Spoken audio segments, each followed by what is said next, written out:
Bago po tayo manalangin pastoral ay meron po tayong pasdihat para sa kapatid nating Kamaning. Pasdihat.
Ay po'y manalangin mga kapatid.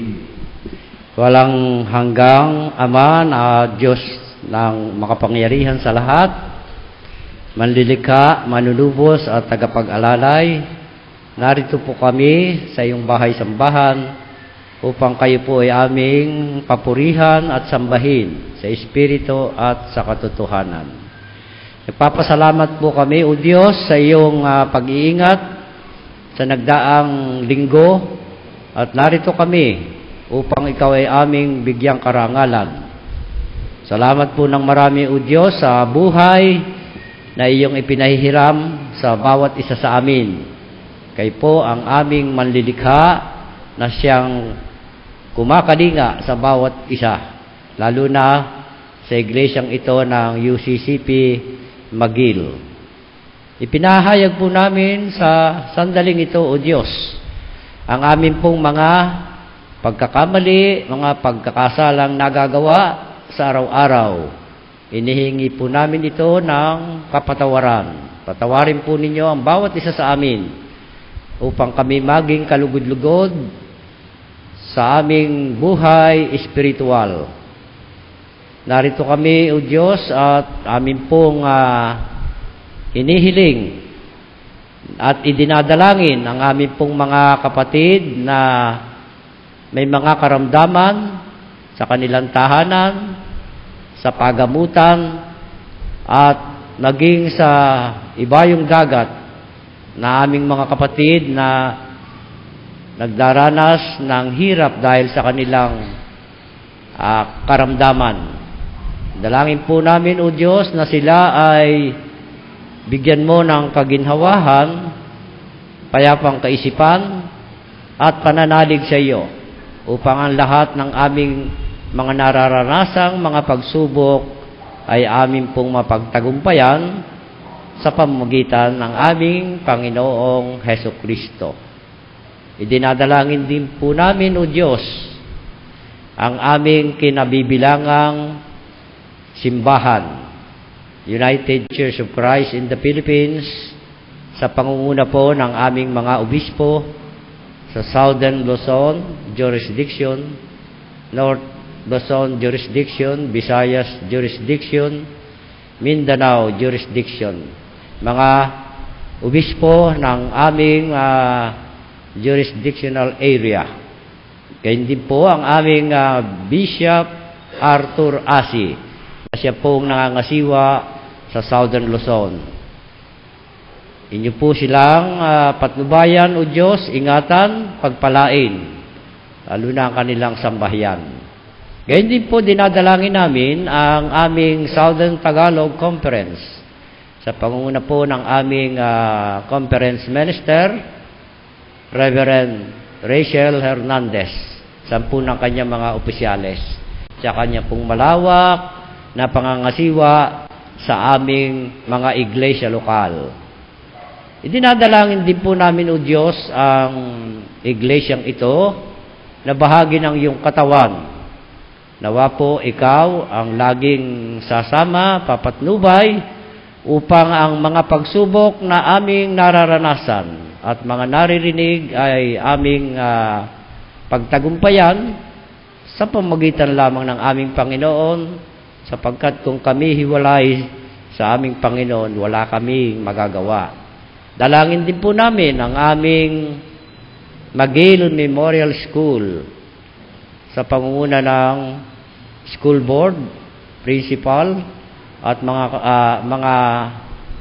mga guro na sila po ay nagbibigay kaalaman, lalo tigit sa pagkilala sa iyo bilang Panginoon tagapagligtas. Idinadalangin din po namin ang mga magulang na sumusuporta at nagpapaaral sa paaralang ito na maging pagpapala nawa ang paaralan sa aming pamayanan, na naway lumaganap ang mabuting balita ng kaligtasan.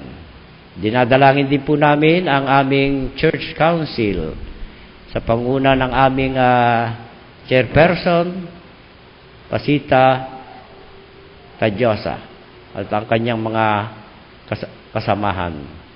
Dinadalangin din po namin ang lupon ng aming iglesia, ang board of elders, na kayo po laging sasama, mangunguna sa kanilang lahat. Gayun din ang board of deacons sa pangangasiwa nila at pag-aangalaga sa mga social concern na pinangungunahan ng aming financial secretary. Dinadalangin din po namin ang mga church recognized church organization tulad ng United Churchmen, nasa sila po ang mga bagong halal. Dinadalangin namin sila na naway ikaw, O Diyos, ang mangunguna sa kanila upang ang kanilang samahan ay maging matatag na kaagapay ng iglesyang ito. Kaya din ang Christian Women Association sa pangunguna ng Pangulo na si Sarah Jean Gutierrez at ang kanyang mga opisyales, na nawa ang kanilang samahan ay maging maunlad at magkaroon ng pagmamahalan sa isa't isa. Kaya din po ang Christian Young Adults Fellowship, na ito po ay bagong samahan ng aming mga kabataang Kristiyano, na sila po ay inyong aakayin sa samahan at paunlarin ang kanilang samahan. Ang Christian Youth Fellowship, na ngayon ay patuloy na masigasig sa kanilang pagsasamahang kabataan, na sila po ay aming dinadalangin sapagkat sila po ang mga hahalili sa aming may mga gulang na. Idinadalangin din po namin, O Diyos, ang napakarami naming mga pagkakamali at pagkakasala na nagagawa sa araw-araw. Ito po ang aming dalangin sa pangalan ni Jesus. Amen.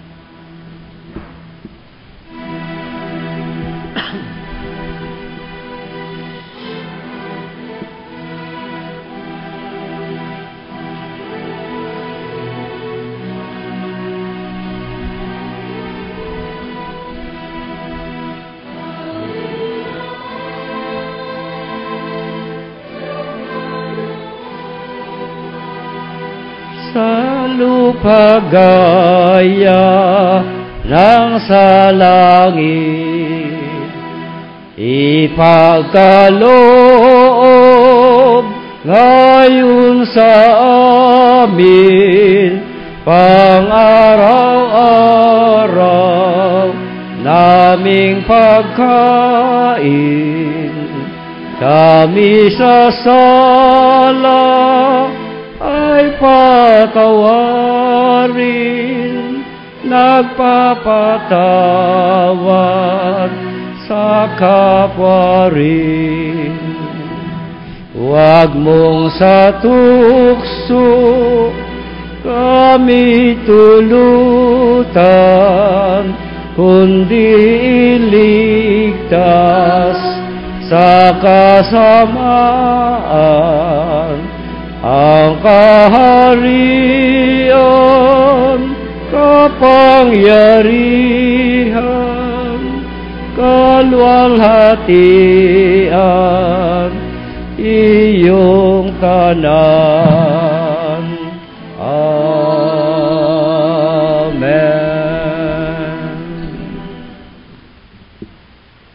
Ang pinakamabuting Ama ay hindi lamang nagbibigay sa atin ng buhay, kundi nagtuturo rin sa atin kung paano mabuhay. Atin pong gawin ang paghahandog.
Ay pong manalangin. Panginoon, muli Panginoon, ay patuloy niyong tanggapin ang mga paghahandog na binigay ng bawat ng naisang narito, Panginoon. Naway patuloy niyong pagpalain ng mga kamay at mga nagbigay at hindi man nagbigay na, Panginoon, ng paghahandog sa inyo. Naway patuloy na gamitin ito sa pagpapalago ng ministeryo niyo dito sa iglesyang ito at dito sa iglesyang nasa lupa niyo, Panginoon. Panginoon, naway patuloy niyo kaming pangunahan sa lahat ng bagay na gagawin namin. Naway ang paghahandog na to ay magsilbing kaayusan, Lord God, ng aming sambahan, Lord God, at ng mga ministeryo dito sa lupa, Panginoon. Sa iyo lamang ang papurit pagpapasalamat. Ito po ang aming samot panalangin sa natatanging pangalan ni Jesus. Amen.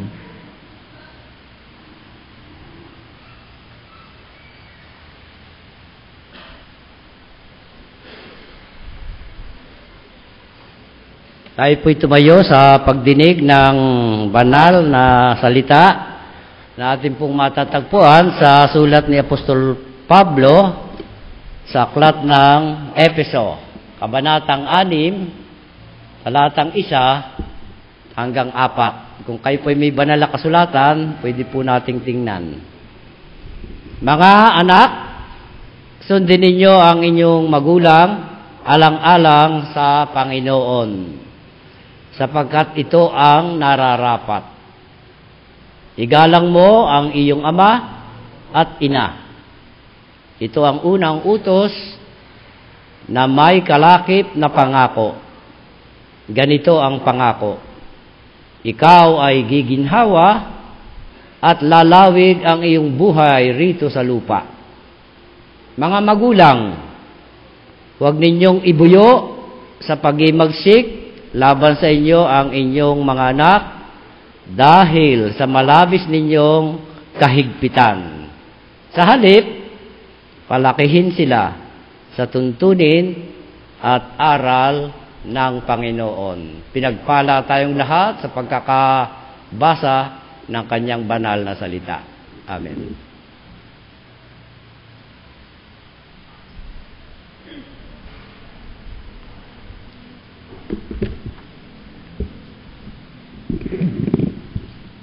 Isang magandang gabi po o hapon sa ating lahat. Happy Father's Day sa lahat ng daddy, ng tatay, ng dad, ni Papa, Ama, Papsi, Dada, Erpat, o ano pa man po ang tawag natin sa kanila. Happy Father's Day. Nais ko pong anyayahan na tumayo ang lahat ng ama ng tahanan dito sa ating simbahan. At sabihin naman po natin, I love you, Tatay. Maraming salamat po. Salamat po. Makakaupo na po. Hayaan niyo pong simulan ko ang aking sermon sa isang tula na aking nabasa habang ginagawa ko ang sermon na ito. What makes a dad? God took the strength of a mountain, the majesty of a tree, the warmth of a summer sun, the calm of a quiet sea, the generous soul of nature, the comforting arms of night, the wisdom of the ages, the power of eagle's flight, the joy of a morning in spring, the faith of a mustard seed, the patience of eternity, the depth of a family need. Then God combined these qualities. When there was nothing more to add, He knew His masterpiece was complete. And so, He called Him Dad. Isa po itong tula na patungkol sa mga ama ng ating pamilya. Binanggit po dito o binigyan ng larawan ng sumulat ng tula kung paano o ano ba ang maging isang ama. Ang ama po, ang pinakamalaking pinanggagalingan ng lakas ng isang bata. The innocent eyes of a child perceive Father as the all-powerful, most knowledgeable, truly affectionate, and the most important person in the family. Para po sa mga anak na babaeng katulad ko, ang ama ko po, nung ako ay bata, yan po ay tinitingnan ko bilang isang ehemplo o magandang halimbawa ng tao. Sa anak na babae, ang kanilang ama, ang una, tao o unang lalaki na kanyang minahal. Habang sa mga anak na lalaki naman, ay they are the strongest person they know and someone they aspire o iniidolo. Di ba po? Yung mga anak na lalaki ng inyong pamilya, kapag ang tatay ay kanilang titingnan, ito yung gusto kong maging paglaki ko. Kumbaga, sila yung ginagawa kong example. Gusto ko maging katulad ng tatay ko. Our fathers have been our pillars of strength and support, who have always been by our side regardless of the kind of circumstances we face. Sila po ang pinagkukunan natin palagi ng lakas sa lahat ng pagkakataon o sa lahat ng problema na ating pinagdadaanan. Their continuous presence give us the strength to take the adversities of life, for we know that our fathers will always be around to help us whenever the need arises. Nakakasigurado po tayo na kapag nasa punto tayo ng problema o punong-puno tayo ng problema, ang tatay po natin o si tatay ay hindi tayo kailanman iniwan. Si tatay na handa kang ipagtanggol sa mga taong nang-aapi sa kanyang mga anak. Si tatay na naging matibay na sandigan kapag tayo ay lubog sa problema. Pagagalitan, kapag meron tayong nagawang kasalanan, magtutuwid sa iyo kung meron kang nagawang maling pananaw sa buhay. Si tatay din ang nagbabangon sa atin kapag tayo ay nadadapa. Ipapasan ka sa kanilang mga balikat kapag ikaw ay pagod na. O minsan, si tatay ang tinatawag nating superhero ng ating buhay. Dahil kung iisipin natin, maraming bagay si tatay na nagagawa sa atin o yung mga bagay na hindi natin akalain na kanya palang kayang gawin. Sa binasang teksto po ni Pastor, dito nakasaad kung ano ba ang tungkulin ng anak para sa kanilang mga magulang. Igalang mo ang iyong ama't ina, ito ang una sa 10 utos ng ating Panginoon na merong kalakip na pangako. Na ang pangako po ay magkaroon ng buhay na walang hanggan. Nais ko pong bigyan ng ilustrasyon yung nabasang talata ni Pastor Gaspar kanina, na ito po ay nanggaling sa isang mangaral na nagkwento tungkol sa isang misyonero ng Africa na merong anak na batang lalaki. Minsan po, sa paglalaro ng kanyang anak na lalaki, biglang narinig nung bata yung boses nung kanyang ama. Philip, sundin mo kaagad ang lahat ng sasabihin ko, sabi ng ama. Gumapang ka sa lupa. Bagamat nagtataka yung bata, ay sinunod pa rin niya ang kanyang ama. Mabilis na ginawa ang ipinag-uutos ng kanyang ama nang walang katanong-tanong. Ngayon din, mabilis kang gumapang patungo sa akin. Tumindig ka at tumakbo pabalik sa akin. Mabilis na tumalima ang anak na si Philip sa kanyang tatay. At patakbo siyang lumapit sa kanyang ama. Nagtatanong ang kanyang mga mata, bakit kaya sabi ni tatay, gumapang ako, tumakbo ko, patungo sa kanya. Nung niyakap na po nung anak si tatay, bigla niyang itinuro yung puno na kung saan malapit yung bata kanina na naglalaro. At doon nakita ng anak na meron pala dong halos 15 piyeng ahas. Sa katulad nating mga anak, ilan kaya sa atin ang katulad ni Philip, na dagling nasunod at hindi na nagtatanong? Kung ang bata ay nagtanong muna kung bakit, gagapang siya, tatakbo siya patungo sa kanyang ama, o hindi kaagad siya sumunod sa kanyang tatay, ay maaaring natuklaw siya ng ahas. Ang mabilis na pagsunod na ginawa ng bata ay isang tanda ng pagtitiwala niya sa kanyang tatay. Ang mahalagang tungkulin nating mga anak ay ang sundin, hindi lamang si tatay, kung hindi ang ating mga magulang. Bilang mga anak, tungkulin nating igalang ang ating tatay sa lahat ng pagkakataon. Mahalin sila sa abot ng ating makakaya, dahil ang pagmamahal nila sa atin ay walang katumbas. Ibigay natin sa ating mga tatay ang buong pagtitiwala natin. Dahil alam nating hindi madali ang isang maging ama. Tama po ba yung mga tatay? Kung baga, hindi po madali ang maging tatay. O madali ang maging tatay, pero mahirap magpakatatay.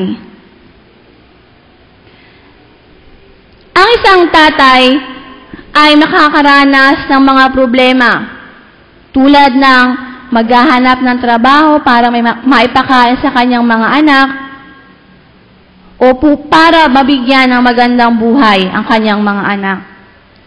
Maraming tatay ngayon ang nagpaparaya kahit sa mga bagay na kanilang kailangan upang matugunan lamang ang pangangailangan ng kanilang mga anak. Yan si tatay. Ibibigay lahat. isusubo na lang niya, ibibigay pa niya sa kanyang mga anak. Inaasahan ng Panginoon ng mga ama ang pumapatnubay at sanayin ng mga anak sa abot ng kanilang kakayanan. Iniwan sa mga tatay ang papel para gabayan ang kanilang mga anak, hubugin sila sa tamang landas. Nung ginagawa ko po itong sermon na ito, wala po akong maisip talaga. Dahil, alam niyo naman po na bago pa lang, na nawawala ang aking daddy. Sa akin pong paggagawa ng sermon na to, sabi ko, Daddy, patingin nga ako ng compilation ng mga sermon mo.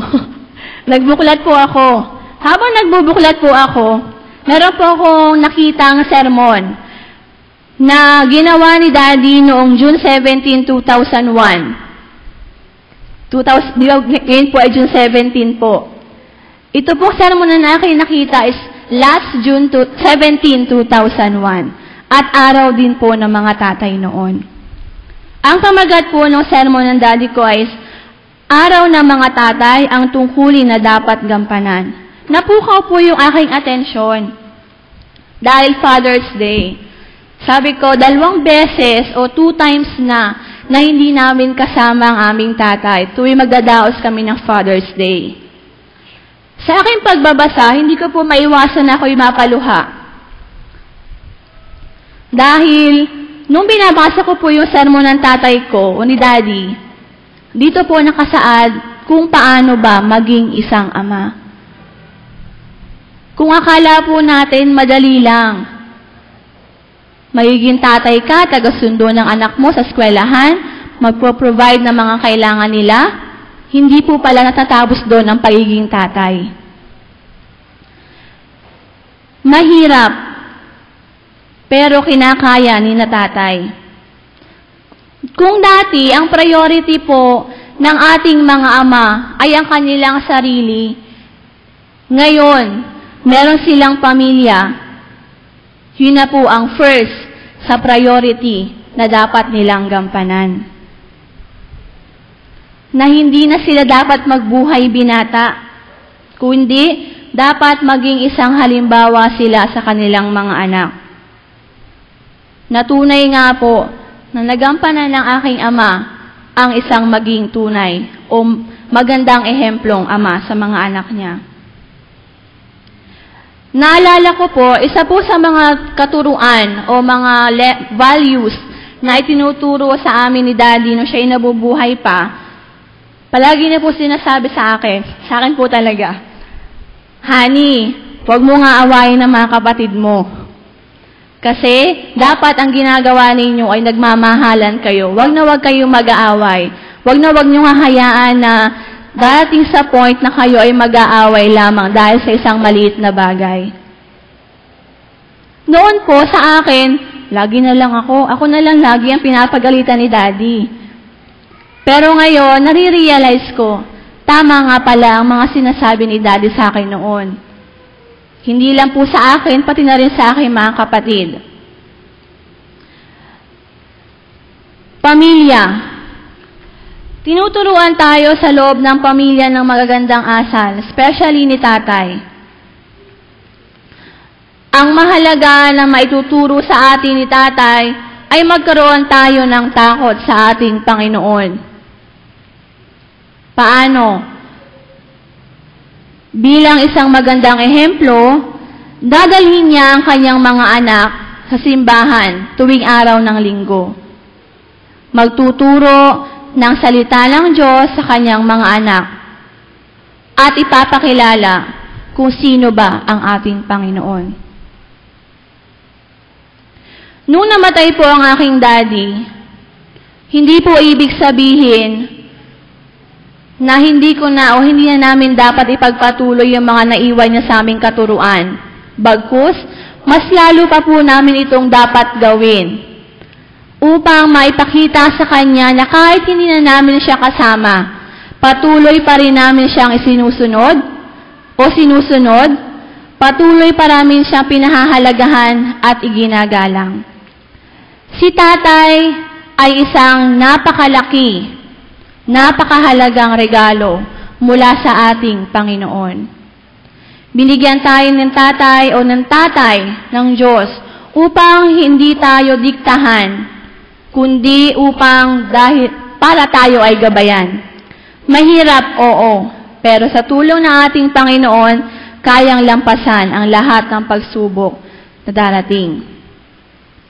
Para sa mga katulad ko pong anak, huwag natin ipagwalang bahala ang mga ginagawa ng ating tatay dahil wala silang gagawin na ikasasama natin.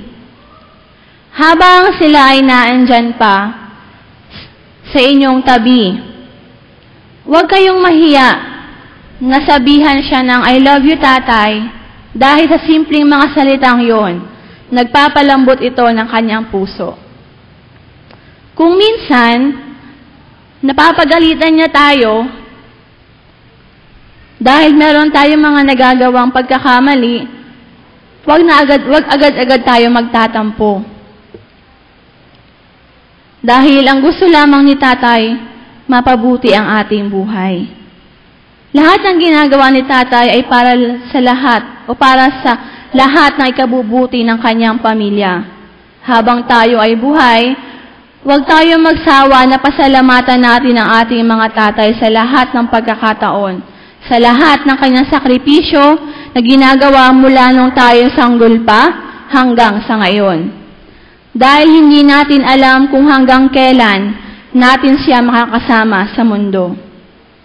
Matigas man tingnan si tatay, pero ang puso nila ay punong-puno ng pagmamahal para sa kanilang mga anak. Hindi man madalas natin na ipapakita o hindi man madalas na ipapakita ni tatay kung gaano niya kamahal ang kanyang mga anak. Tayo na lang, mga anak niya, ang magpakita ng pagmamahal sa kanya. Dahil malay natin, inaantay lang pala ni tatay na tayo yung mismo yung lumapit sa kanya. Bilang sa pagtatapos po ng aking sermon, bigyan po natin ng pagpupugay o bigyan pugay natin ang ating mga ama ng tahanan. Dahil Father's Day ngayon, hindi lang ngayon, kung hindi sa araw-araw ng buhay na ipinagkakaloob sa atin ng Diyos. Dahil gusto ng ating Panginoon na hindi lamang tuwing may okasyon tayo makakaramdam ng pagmamahal. Bagkus, sa araw-araw, pasalamatan natin lahat ng biyaya na ipinagkaloob sa atin ng Diyos. Kaya sa gabi pong ito, sabay-sabay nating sabihin, mabuhay ang lahat ng mga tatay. Sa pangalan ng Ama, ng Anak, at ng Banal na Espiritu Santo. Amen.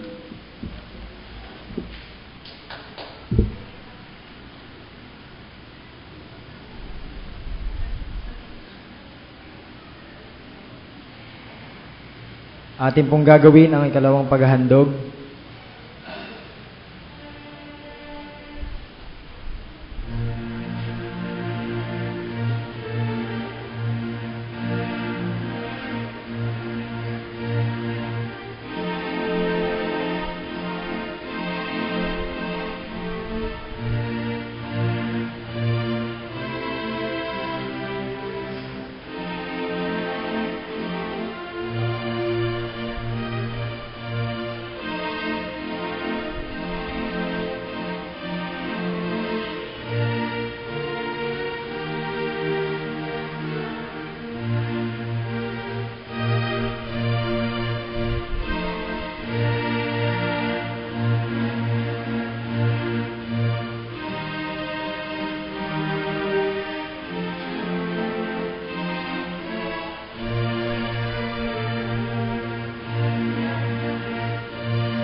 aming Ama, laging tapat ka. Hindi nagbabago sa tuwi-tuwi na namamalagi ang awat pagsinta. Ang katapatan mo'y walang hanggan. Tunay kang matapat, tunay kang matapat. Araw-araw aking namamalas. Ang nasa ko ay aking natatanggap. Tunay kang matapat hanggang wakas. Tag-ani, tag-ulan at sa tag-araw, buwan, araw at bituing kumikinang, nag-aawitan na may kasayahan. Katapatan mo, O Diyos, ay tunay. Tunay kang matapat, tunay kang matapat. Araw-araw aking namamalas. Ang nasa ko ay aking natatanggap. Tunay kang matapat hanggang wakas. Kapatawaran at kapayapaan, mga pangako mong umaakbay. Ang pag-asa't lakas ay sumisilang. Ang lahat ng ito'y kalob lamang. Tunay kang matapat, tunay kang matapat. Araw-araw aking namamalas. Ang nasa ko ay aking natatanggap. Tunay kang matapat hanggang wakas.